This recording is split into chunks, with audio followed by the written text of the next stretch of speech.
This might look like a harmless grasshopper, but under the right conditions, it has an explosive dark side. It's a locust with an appetite for destruction that can rise to the level of a biblical plague. All locusts are grasshoppers, but the only grasshoppers we call locusts are the ones that swarm.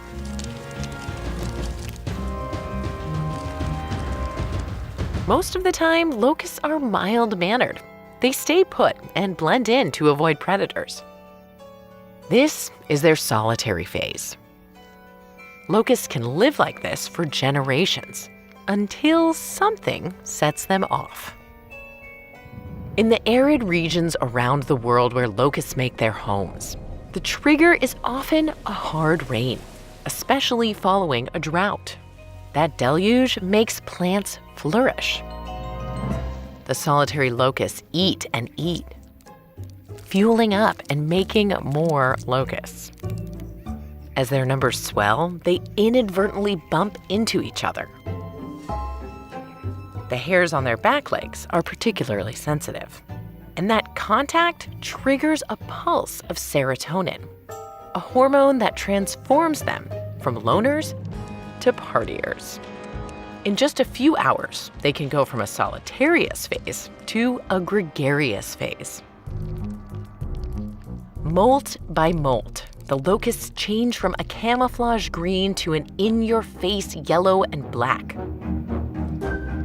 The bright colors help scare off predators by telling them the locusts taste bad. These transformed locusts have a huge appetite. And not just for food. Pretty soon, they're surrounded by baby locusts. That's when things start getting crowded. Even a feast this big won't last long with so many hungry guests. The restless young locusts start hopping and marching together, forming groups called bands. It's a locust outbreak. As the locusts mature, they grow wings and take to the air. Giant swarms number in the billions. They devour entire farms in hours, wiping out people's livelihoods and causing mass starvation and misery. Outbreaks like these can last for months or years, even decades. It takes huge amounts of insecticides to knock back a full-on swarm. A better strategy is to catch minor outbreaks before they get massive, but they can be hard to spot.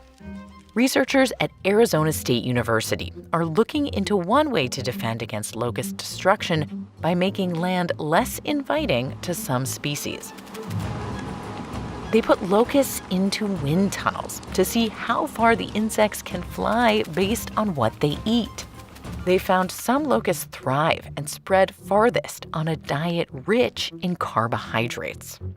Land managers can make their crops and pasture lands richer in protein and lower in carbohydrates if they increase the amount of organic matter in the soil.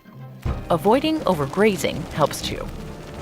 Those are expensive propositions and currently out of reach for many.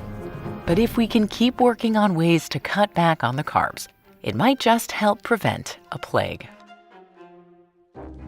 Hi, Deep Peeps. For this episode, we collaborated with PBS Monstrum and their host, Dr. Emily Zarka, who came out to film with us. Hi, Emily. Tell us about the show. Hi, Laura. PBS Monstrum takes a closer look at monsters, myths, and legends. Our new episode is all about giant locusts and the big bug subgenre of science fiction and horror films from the 1950s. I look at how anxieties about atomic energy, pesticides, and communism show up in these giant monster bug films. See you there.